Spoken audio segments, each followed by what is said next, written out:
What's the meaning of counterintelligence?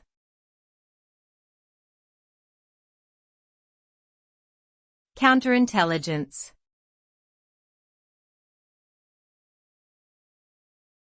Counterintelligence.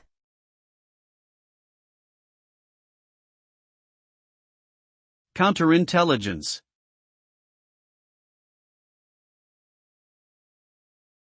Counterintelligence.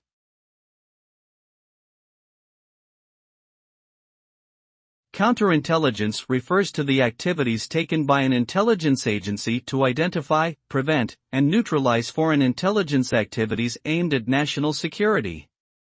It involves the gathering and analysis of information about potential threats, such as foreign spies or hackers, and the development of measures to protect against them.